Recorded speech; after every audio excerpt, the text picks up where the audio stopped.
All right, so let's go ahead. So I know what we're all thinking about here and worried about is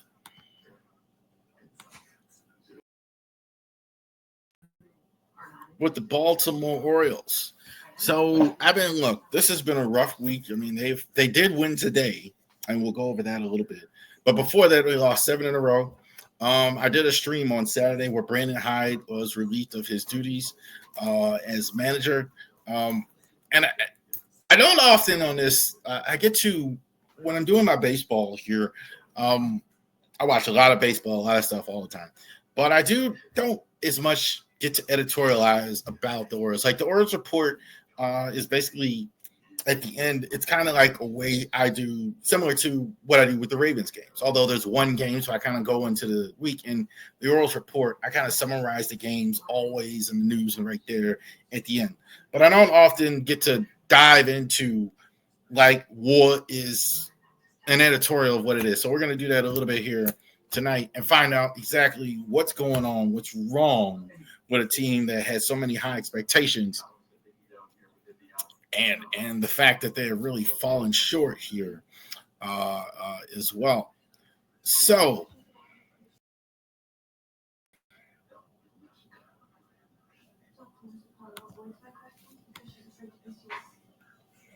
let's go. Defense. So we're going to go over 6 things here. There are several things, but I think there are the 6 things here that are, I think, issues with the team. Why you're not winning? Why you're where you are? 15 wins. I think it's 16 wins and 31 losses, last place, etc. What's going on? Number one, I think, is something that's talked about not enough in baseball, and that's defense. Defense. 22nd in errors in the 22nd in the MLB with 27 errors, 21st in fielding percentage. So you're not getting the job done on defense at all. There look like there are some injuries with that, but like Heston Kjerstad just isn't good on defense. Part of the problem with Kobe Mayo up and down, he's not good on defense. Holiday, I think, has gotten better on defense as well. Adley gets grief. I think he's okay. I don't think he's. I think some people think he's a terrible defensive. I really don't see evidence of that. We're gonna get to Adley for sure as well. Gunnar, I've never really liked at shortstop. I always liked him better at third. I don't think he's as good. So there's a question there. I think also too.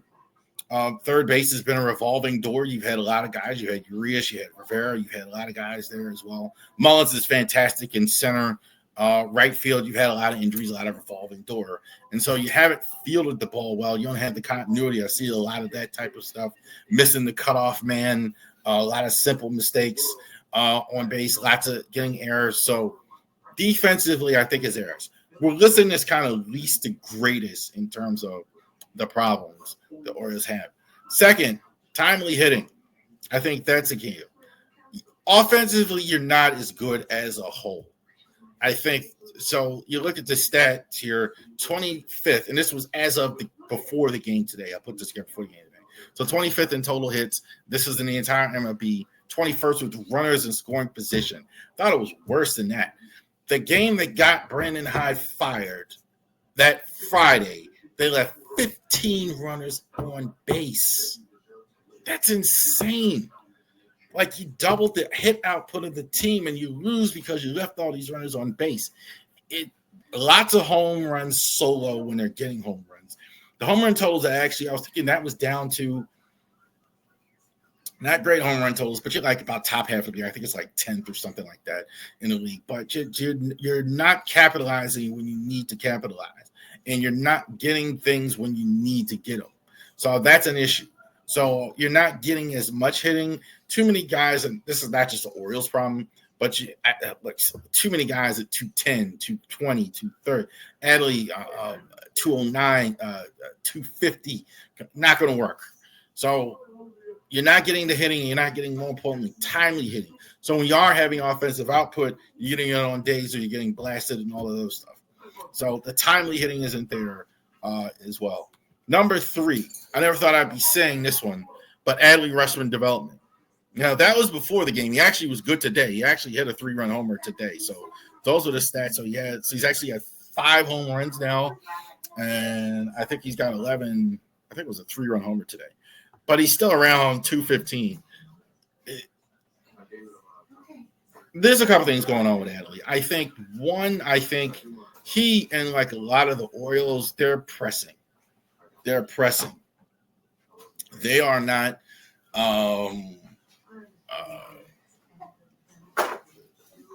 Adley was so good for so many when he first came in the league, and with a lot of things, with batting eye.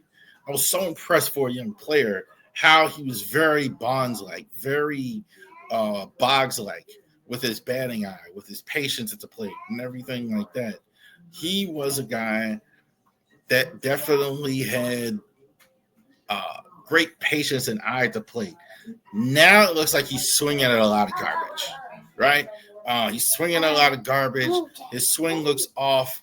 He's got some bad habits, I think, at the plate, and he's pressing. He's definitely feeling the weight of that. So I don't think it's over, but the problem is he is going to have to, whether this is fair or not unfair, they're expecting him to be their aircraft carrier here. Still a term from MLB Network. Their aircraft carrier. He's the guy that needs to be the guy that's going to carry the offense, that's going to carry the load, that's going to do all the great things offensively and carry him, and he's not doing that. So interesting to see what happens with Adley. I think he was good today as well, but there's no turning this around without Adley Rutschman being at around 300, hitting about 25 home runs, doing his thing, getting that average up to, he's got to do that. Defensively, I think he gets more grief than he should. He's a good enough guy. I really look at the defensive metrics. I don't really see a lot of bad stuff. He's not as good throwing guys out as we thought he might be, but that's it. So number 3, I think, is Adley development. He's not number 6. He's not the last one, but Mike Elias. It's a problem. I think I don't have a lot of little birdies, I guess, but everybody keeps telling me that David Rubenstein really likes Mike Elias whenever I ask the question. And I think that's a little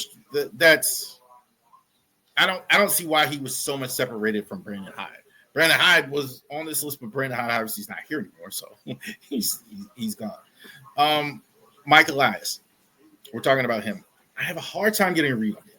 He's very corporate, very word salad, doesn't really say a lot. I thought it was – I do agree with those out there that are saying, hey, man, you fired the manager. Where were you for 3 days? Not cool. Uncool. You're the middle manager. Him and Roof should have been out there taking the lead front facing. Jackson Holiday, who's been in the league 5 minutes, is answering questions before you. No. You should have made an announcement publicly. Look, Rockies fired their manager. That's what they did. Bucks fired their manager, and Pirates fired their manager. That's what they did. You fire your manager. You have every right. I mean, you're not winning. I'm not saying that you don't. However, you need to have some respect for the fans and get out there ahead of it. That aside, how was handled all of that aside? The problem with Elias, no pitching. You didn't provide enough pitching. And the other fold is you're holding on to all these prospects without signing them to either A, long-term deals, and B, trading them away and getting the players that you need. Okay, so you're holding on to like Heston Kjerstad is a great example. Jim O'Dowd said exactly what I've been saying here for a while on MLB Network the other day. Dude, you're trading these prospects. You're keeping all these prospects and then you're not playing them. You bring your Heston Kjerstad. You move out Anthony Santander. He's 30 plus years old. You don't want to pay him the extension, so you spend all this time. He's a second round pick, and then you sign Tyler O'Neill to play ahead of him. You're not showing confidence. Jackson Holiday is just now kind of breaking out into his own, where he's getting into the lineup. Is he interfering with the lineup? We're going to find that out here pretty soon once we see these lineups. The lineups kind of look different to me already. I think they've kind of changed the lineup card a bit, but Mike Elias has not provided, I think, enough pitching to go around, and you're not extending the young players that you have, and you're not showing confidence in them, and you're keeping them. So the one trade the Eflin trade for Zach Eflin, that's pretty much how you're supposed to do it. You get good pitcher, you had to give up something. Burns, you got away DL Hall, you had to give up something. Okay. Or play the guys. You can't play everybody. And now you're talking about why your system is diminished. You don't want to do this, you don't want to do that. Well, you haven't really finished developing the guys that you got. Interesting to see. But I think Elias, I do think at the end of the year they're going to move off from him. I don't think he survives the season. I will say this too about Mike Elias before I move on to the next biggest thing. Everybody keeps saying Gunnar Henderson, well, they're not going to do that. They're not going to. Let me tell you something right now. If I'm the Cubs, Dodgers, Mets, whatever team is looking for help at the deadline, I'm asking about Gunnar Henderson. I'm not saying they're going to do that. I don't think so necessarily, but they definitely got to think about that. They definitely got to think about that. And it's definitely going to see, are you going to be rebuilding for real? Are you going to be a quick rebuild? Interesting how they feel about Elias. Everybody keeps saying to me, though, that they really like Elias. Everybody I talk to. So interesting to see. We're going to have some interviews. We're going to have some more people on there that are experts on this on the channel here pretty soon that are going to go over these type of things. Number 5, I think, is injuries. This is definitely out of their control. There's no way they predicted, obviously, all of the injuries that they've had. There's just no way. In baseball, obviously, you do expect some guys to get hurt, some guys to miss time, not play, all that, etc. You don't expect all the names that they've had. I mean, it's just really crazy. All the injuries that the Orioles have had. They got Andrew Kittredge back today, so he's back in there. But Tyler O'Neill's on the IR. Trevor Rogers has been on the IR. Zach Eflin's been on the IR. Tyler O'Neill, he's had 2 stints on the IL. You're without Colton Cowser. He's starting here back soon. You've been without Colton Cowser most of the season. Brandon Young has been on IL. I'm just reading him down now. Andrew Suarez has been on the IL. It's crazy. Like all these names here, they've been on IL. Gunnar has been on IL. They still don't have Tyler Wells on IL. You may not have him. Bradish, you may get him. Kyle Bradish, you may get at some point. Grayson, Michael Elias said he may start throwing soon.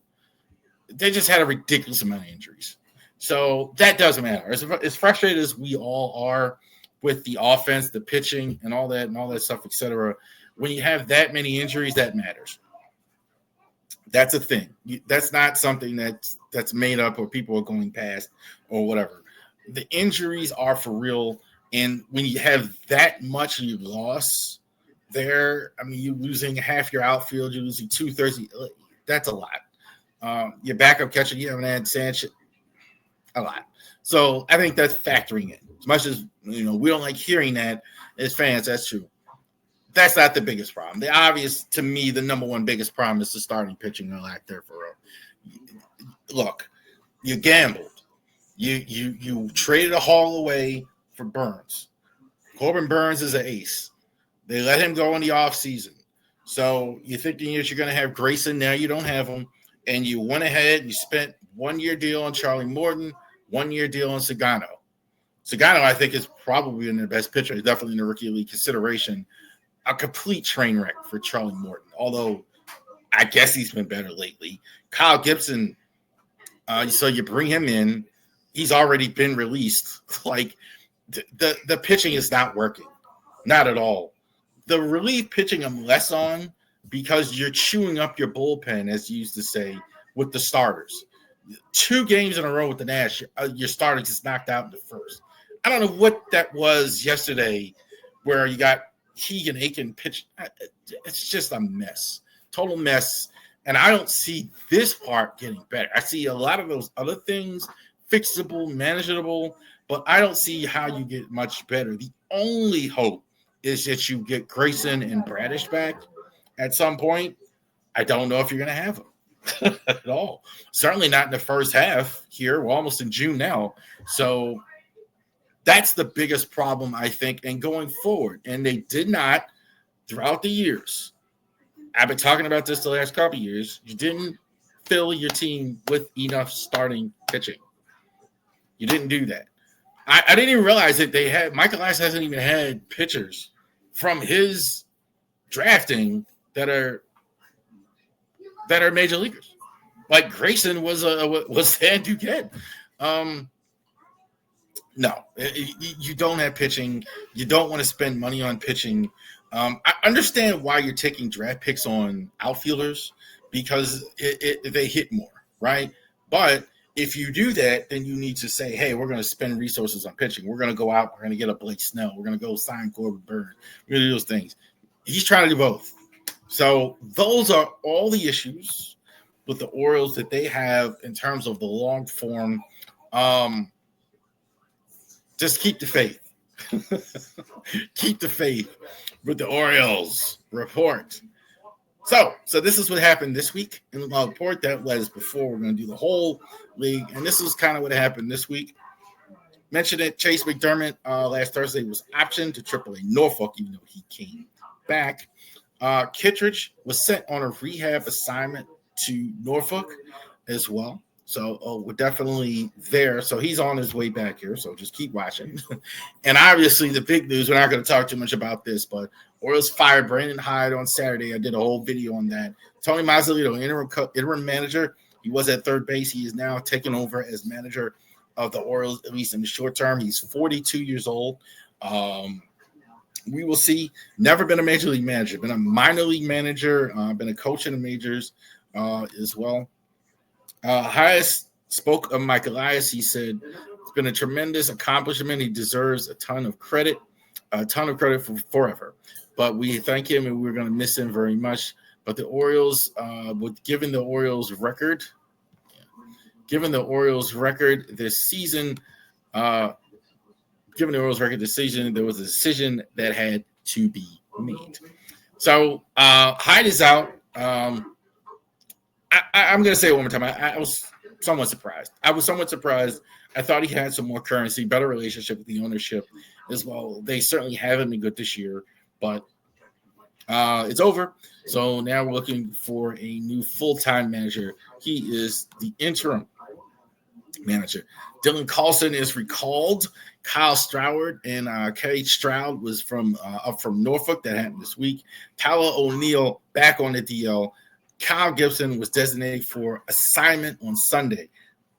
Gibson was just terrible on Saturday. He was just creaming. And the no spring training, it didn't work. It just didn't work. He didn't get out of the first inning several times.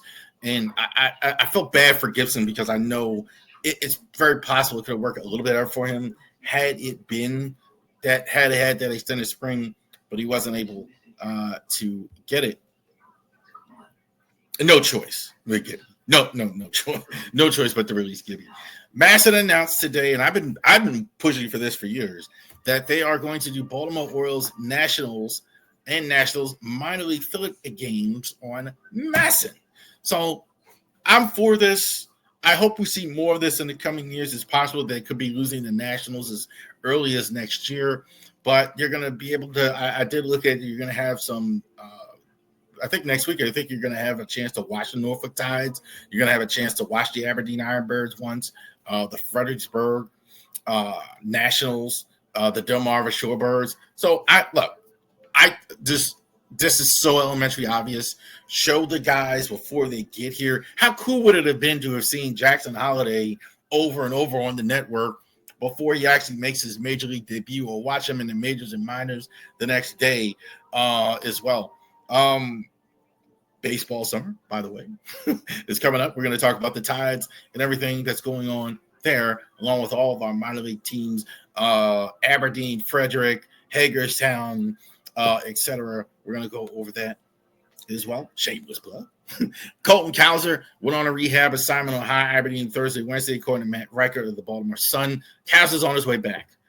I'm thinking it's going to be pretty soon here. So he's already started in Norfolk. He's already started in Aberdeen, rather, and he is going to be back soon here as well. Jordan Westberg saying a setback from the left hamstring strain. He was placed on the 10-day injured list, the 28th.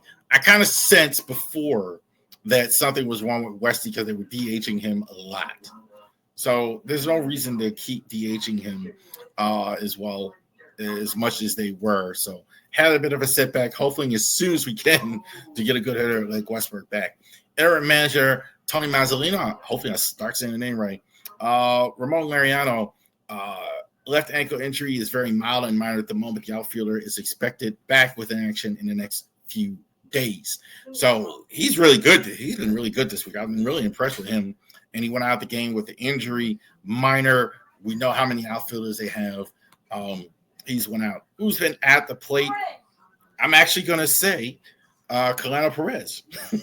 He's been good this week. He's been good lately. So good for him. He's kind of finally starting to turn around. Jackson Holiday, we know. I think he's growing right before us. And Greg Soto, really, bullpen has been really shaky. We even got the Mount struggling here as well. Yadier Cano, under not category. Ramon Urias not playing as much lately, struggling a little bit more. Kerstad, not well at all as well. Kerstad's not going to get a lot more rope here. He's at 200. He's not good defensively. We'll see how much more time they give Kerstad to improve. This week, Red Sox. So have finished the game in Milwaukee, going to play against the Boston Red Sox and also to the St. Louis Cardinals. I think these are two of the best run franchises in all of baseball. The Red Sox, I don't know what's going on exactly with Devers. I don't know why he's upset. I mean, certain guys, the Bregman's playing well. He had to move, but I don't understand that one as well. And Cardinals still has a way to go. Orioles have a much longer way to go than all these teams as well. I'm going to give it to Liriano. I think, I liked his passion this week. He hit the home run in the game last night. He got tossed out of the game earlier in the week, showing his passion on balls and strikes. He's really playing hard. It's a shame that he got hurt as well. So definitely shout out Ramon Liriano. Hopefully he comes back soon. Keep the faith, Oriole fans, Raven fans. Y'all have a great rest of your week.